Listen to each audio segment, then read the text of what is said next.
A paz de nosso Senhor Jesus Cristo. Eu sou o pastor Rodrigo Figueiredo e darei início ao nosso estudo bíblico de hoje, estudo bíblico da Primeira Igreja Batista no Andaraí, onde temos refletido acerca do livro do Apocalipse, pensando sobre o livro do Apocalipse e a escatologia.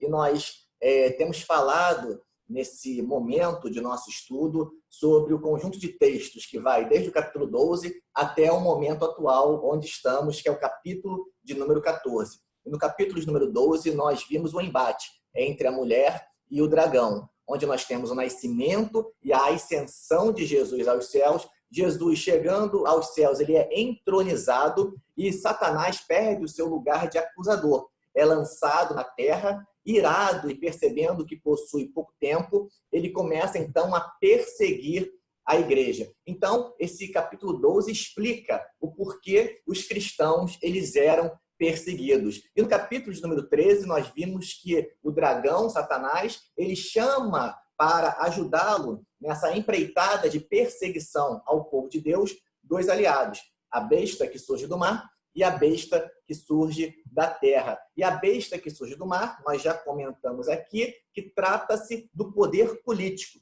O poder político que consegue, então, perseguir, aprisionar, exilar, oprimir o povo de Deus na sua história. Desde a primeira vinda de Jesus até a sua segunda vinda. E vimos também a besta que surge da terra, que seria, então, o poder religioso. Aqueles que levavam as pessoas ao culto ao imperador, ao culto aos governadores, aquele que estava aliado junto com o poder político. Então, nós temos dois poderes, o político e o religioso. E aqueles que se sujeitavam a essa dominação, digamos assim, a essa trindade satânica, né? Esses elementos demoníacos que tentam oprimir e perseguir o povo de Deus, aqueles que se sujeitavam a isso possuíam uma marca, né? Que era a marca da besta. E no capítulo de número 14, que é o texto que nós vamos trabalhar agora, nós retomaremos a um ponto, né, na verdade, a um contraponto que já foi argumentado anteriormente acerca daqueles que possuem o selo do Deus vivo, os 144 mil, e perceberemos então que ocorrerá no final dos tempos a grande colheita, quando então Jesus virá e resgatará para si os seus, aqueles que possuem o selo do Deus vivo, e aqueles que possuem a marca da besta receberão, então, a condenação eterna. Então, do capítulo 12 ao 14, nós temos desde a primeira vida de Jesus, com o seu nascimento, a ascensão, até a colheita final, capítulo 14, a segunda vinda de Jesus. Então, essa história entre a primeira vinda de Jesus e a segunda vinda de Jesus, ela é novamente aqui recapitulada, contada novamente, trazendo novas informações, agregando, trazendo novos conhecimentos, para que assim a gente possa entender melhor a revelação de Jesus Cristo dada para o seu servo João. Assim, vamos falar sobre o capítulo 14, e o capítulo de número 14, nós temos do verso 1 ao 5, o Cordeiro e os seus 144 mil, ou seja, o contraponto, aqueles que possuem a marca da besta. Os 144 mil possuem o selo do Deus vivo. Do verso 6 até o verso 13, nós teremos 3 anjos, trazendo 3 proclamações, 3 anúncios, anúncios de juízo sobre o final dos tempos, para que assim, do verso 14 ao 20, nós tenhamos esses anúncios concretizados por meio do juízo final, por meio da colheita que será realizada, né? E essa colheita que será realizada no final dos tempos, ela possui 2 grupos de pessoas sendo tratados. Do verso 14 até o verso 16, nós temos a colheita feita pelo Filho do Homem, de Jesus, trazendo para os seus celeiros aqueles que possuem o selo do Deus vivo, né? As pessoas que serão salvas. E nós temos, do verso 17 até o 20, a colheita do anjo, que recolhe, então, aqueles que serão condenados. Então, nós temos aqui 2 grupos de pessoas sendo tratados nessa colheita final. E a nossa oração é que você, que está nos assistindo aqui, possa ser tocado pela mensagem do Evangelho de nosso Senhor Jesus Cristo e possa fazer parte da colheita feita pelo Senhor, que leva para si aqueles que são dele. E assim vamos lá à leitura de Apocalipse 14. Diz assim a palavra de Deus: Então olhei, e diante de mim estava o Cordeiro, de pé sobre o monte Sião, e com ele os 144.000 que traziam escritos na testa o nome dele e o nome de seu pai. Então, como no capítulo 13 nós já falamos, aqueles que seguem a besta, né, guiados pelo falso profeta, recebem a marca da besta em sua testa, que é o nome da besta ou o número do seu nome. Em contraponto, aqueles que seguem o Cordeiro recebem em sua testa o nome do Cordeiro, o nome dele e o nome de seu pai. Ou seja, é uma vida dominada pelo Cordeiro, é uma vida dominada por Deus. Em contraponto a uma vida dominada por Satanás. Então, aqui nós temos exatamente esse contraponto entre dois grupos de pessoas. Uns que entregam as suas vidas aos cuidados de Deus. E outros que seguem os desígnios desse mundo, seguem as orientações de Satanás, do nosso inimigo. Então, vai continuar o texto dizendo: ouvi um som do céu, como de muitas águas, e de um forte trovão. Era como de arpistas tocando suas harpas.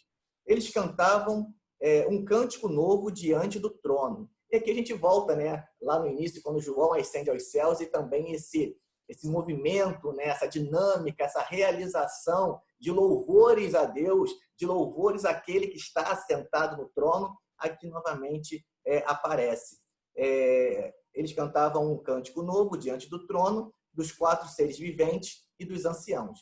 Ninguém podia aprender o cântico, a não ser os 144.000 que haviam sido comprados da terra. Estes são os que não se contaminaram com mulheres, pois se conservaram castos e seguem o Cordeiro por onde quer que ele vá. Então, a gente percebe aqui que os 144.000, eles possuem, então, essa possibilidade de adoração a Deus. São pessoas compradas pelo sangue do Cordeiro. E já falamos aqui que essa questão numérica, ela faz referência a uma contagem, né, a um censo, antes de uma nação, de um grupo de pessoas entrar em guerra contra os seus inimigos. Então, em contraponto a Satanás, a besta que surge do mar, a besta que surge da terra e aqueles que possuem a marca da besta, nós temos aqui o Cordeiro e os seus 144.000 dentro desse embate, dessa luta, né, dessa batalha espiritual. E o texto vai dizer que eles são castos, né, que eles são virgens. E aqui a questão também é simbólica, né? Ou seja, nós estamos tratando aqui de um contraponto àqueles que seguem a marca da besta. Enquanto aqueles que possuem a marca da besta participam da prostituição, como vão ser chamados, e nós já falamos aqui que essa prostituição não é necessariamente uma relação sexual, e sim um adultério espiritual, uma prostituição espiritual, porque ao invés de adorarem a Deus, eles adoram o outro que não o Senhor. Assim, aqueles que seguem o Cordeiro, eles possuem o selo do Deus vivo e possuem, então, uma relação pura diante de Deus, relação espiritual aqui diante de Deus. Então, o contraponto à prostituição, né, esse símbolo da prostituição, é a castidade. Então, enquanto aquele que segue a besta, ele comete o adultério, a fornicação, a prostituição espiritual, aquele que segue o Cordeiro se mantém casto, se mantém virgem, espiritualmente, seguindo o Cordeiro. Então, o texto vai trazer essa realidade e vai dizer que eles foram comprados dentre os homens e ofertados como primícia a Deus e ao Cordeiro. Mentira nenhuma foi encontrada em suas bocas. São imaculados. Então, aqui a gente tem um contraponto em relação àqueles que possuem a marca da besta e aqueles que seguem a Jesus Cristo, que seguem o Cordeiro. E do verso 6 até o verso 7, vai dizer o seguinte: então vi outro anjo que voava pelo céu e tinha na mão o evangelho eterno para proclamar aos que habitam na terra, a toda nação, tribo, língua e povo. Então, nós temos agora alguns anúncios, né? Após fazer o contraponto àqueles que têm a marca da besta, apresentando aqueles que possuem o selo do Deus vivo, enquanto os que possuem a marca da besta cometem a prostituição espiritual e aqueles que seguem o Cordeiro são castos espiritualmente, agora os anúncios de juízo serão trazidos por 3 anjos. O primeiro traz o evangelho da salvação, que é proclamado a todas as pessoas, e em seguida vai dizer assim o texto: e esse anjo, né, disse em voz alta: temam a Deus, glorifiquem-no, pois chegou a hora do seu juízo. Então, perceba aqui. Então, o anjo, ele traz essa mensagem de juízo. O primeiro anjo, ele anuncia, então, que chegou o momento de juízo. Então, entre a primeira vinda de Jesus, seu nascimento, a ascensão, narrado lá no capítulo 12, e agora, o finalzinho do capítulo 14, nós temos o final da história, né? O anúncio que chegou o momento do juízo. Adorem aquele que fez os céus e a terra, o mar e as fontes das águas. Após esse anúncio de juízo do primeiro anjo, um segundo anjo aparece. E o segundo anjo vai dizer o seguinte, um segundo anjo o seguiu dizendo, caiu a grande Babilônia, que fez todas as nações beberem do vinho da fúria da sua prostituição. Então aqui, olha só, novamente, né, assim como lá atrás havia sido antecipado os 144 mil, aqui também é antecipado um outro personagem, né, que é a Babilônia.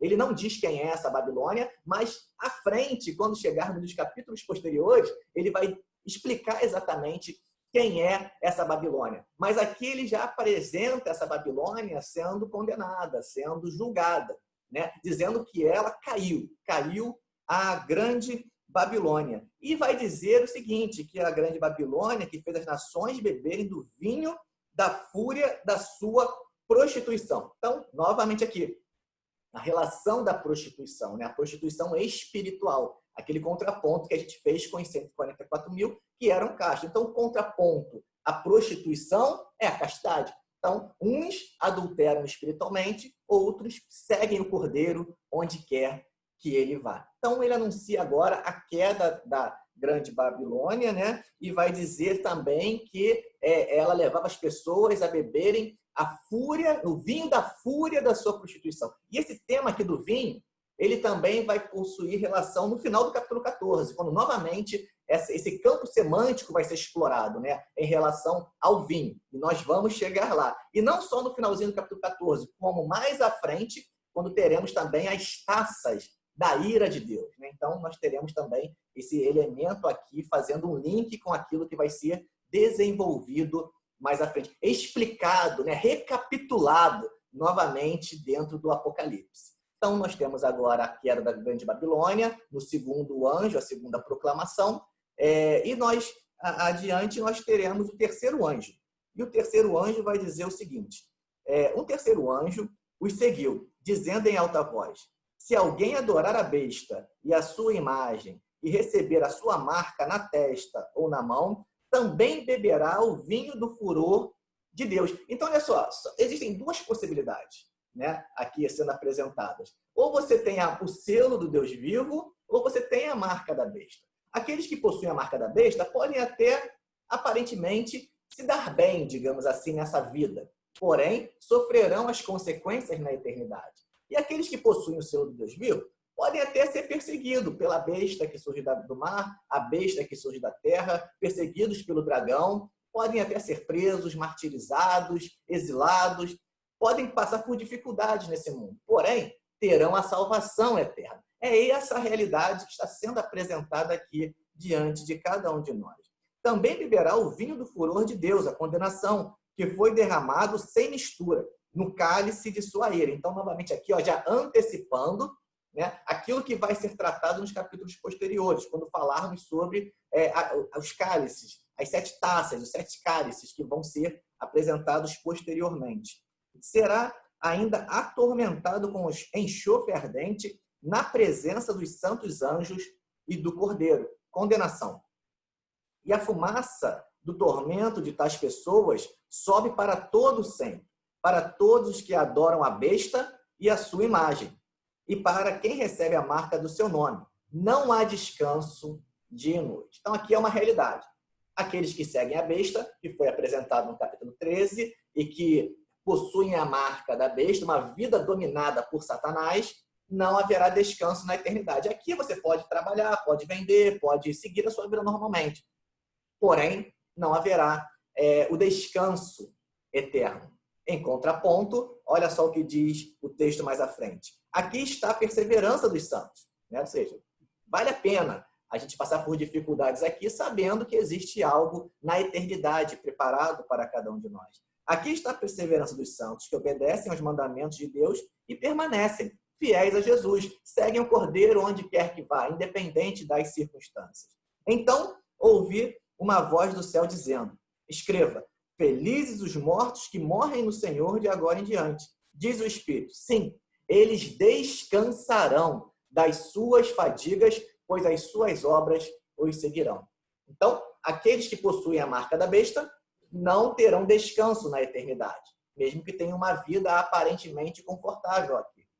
E aqueles que seguem o Cordeiro podem passar por dificuldades aqui, podem ser perseguidos, podem ser martirizados, porém, receberão descanso, descansarão das suas fadigas. Então, é isso que é proposto aqui nesse capítulo 14 do livro de Apocalipse. E o texto, então, continua dizendo: olhei e diante de mim estava uma nuvem branca. Então, agora a gente vai ter o relato de como será esse julgamento. Aqueles que receberão descanso e aqueles que não receberão descanso. E assim como diz o texto, né, que Jesus subiu aos céus numa nuvem, e assim nós veríamos quando ele voltasse, é assim que começa o capítulo 14. Né? Olhei e diante de mim estava uma nuvem branca, e assentado sobre a nuvem, alguém semelhante ao Filho de Homem, ou seja, fazendo referência a Jesus. E ele estava com uma coroa de ouro na cabeça e uma foice afiada na mão. Então, saiu do santuário um outro anjo que bradou em alta voz àquele que estava sentado sobre a nuvem: tome a sua foice e faça a colheita. Então, chegou o momento da colheita, a segunda vinda de Jesus dos céus, pois a safra da terra está madura. Chegou a hora de colhê-la, chegou a hora de receber, né, os frutos, né, que foram frutificados mediante a proclamação do Evangelho de nosso Senhor e Salvador Jesus Cristo. Assim, aquele que estava sentado sobre a nuvem passou a foice sobre a terra, e a terra foi ceifada, levou para si aqueles que eram seus. Então, esse texto aqui não tem nenhum elemento negativo em relação a essa colheita, porque trata do grupo de pessoas que são, então, chamadas pelo Senhor Jesus para a habitação eterna. Em contraponto, né, como estamos trabalhando aqui nessas duas dimensões, nós temos a continuação do verso 17 a 20, que diz: outro anjo saiu do santuário do céu, trazendo também uma foice afiada. E ainda outro anjo que tem autoridade sobre o fogo saiu do altar, bradou em alta voz aquele que tinha a foice afiada: tome a sua foice afiada e ajunte os cachos de uva da videira da terra, porque as suas uvas estão maduras. Então, agora aqui, o elemento que faz a colheita é diferente, não é o Senhor Jesus, é um anjo, e aquilo que é colhido também é diferente. Agora é colhido na terra o quê? As uvas. Então, são elementos diferentes que fazem a colheita, e o tipo de colheita também é diferente. Né? Então, colaborando para o que estamos trabalhando, de um grupo de pessoas para a salvação, os 144 mil selados, com o selo do Deus vivo, e um grupo de pessoas para a condenação, aqueles que possuem a marca da besta. Né? E ainda outro anjo que tem autoridade sobre o fogo, saiu do altar e bradou em alta voz aquele que tinha a foice afiada: tome a sua foice afiada e ajunte os cachos de uva da videira da terra, porque as suas uvas já estão maduras.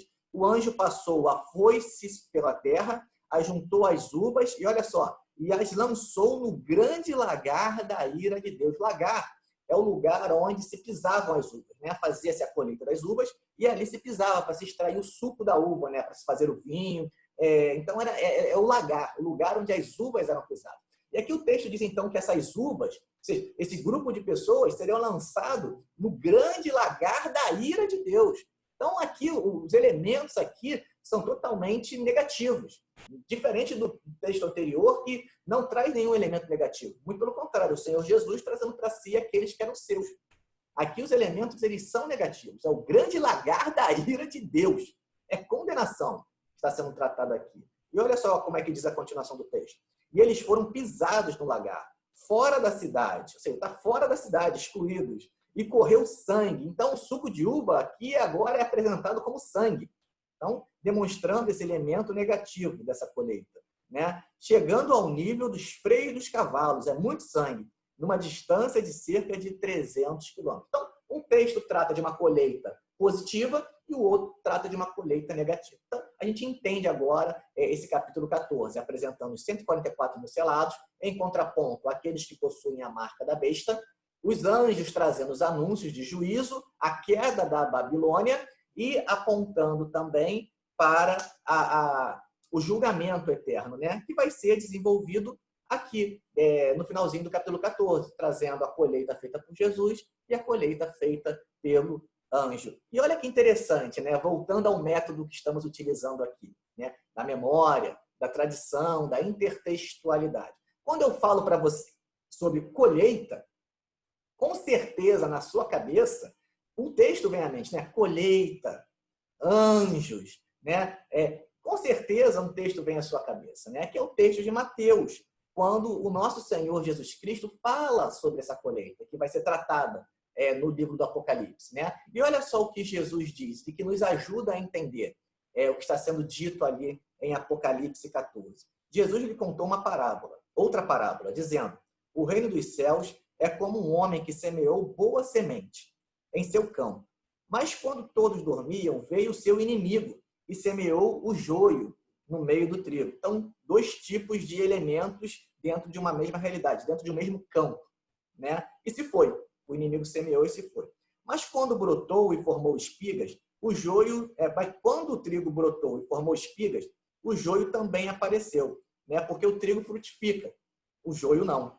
Então, o trigo você consegue distinguir qual é o trigo e qual é o joio. E os servos do dono do campo dirigiram-se a eles e disseram: o Senhor não semeou boa semente em seu campo? Então, de onde veio o joio? O inimigo fez isso, respondeu ele. Os servos lhe perguntaram: o Senhor quer que vamos tirá-los? Vamos tirar o joio do meio do trigo? E ele respondeu, o Senhor respondeu: não, porque ao tirar o joio, vocês poderão arrancar com ele o trigo. Porque parece ali, não dá para diferenciar muito bem. É só quando ele dá o fruto, que aí quando chega o tempo próprio, aí você consegue saber qual é qual. Desde que cresçam juntos até a colheita. Olha aqui, até a colheita, que eles convivam juntos, né, no campo.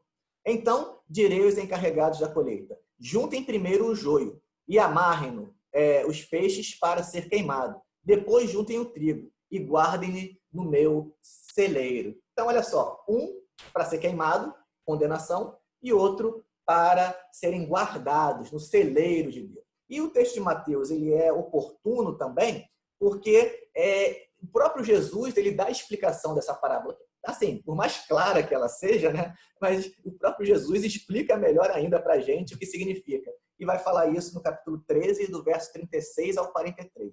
E diz assim: então ele deixou a multidão e foi para casa. Seus discípulos aproximaram-se dele e disseram: explica-nos. Então explica, Senhor, o que significa isso. A parábola do joio no campo. E ele respondeu: aquele que semeou a boa semente é o filho do homem.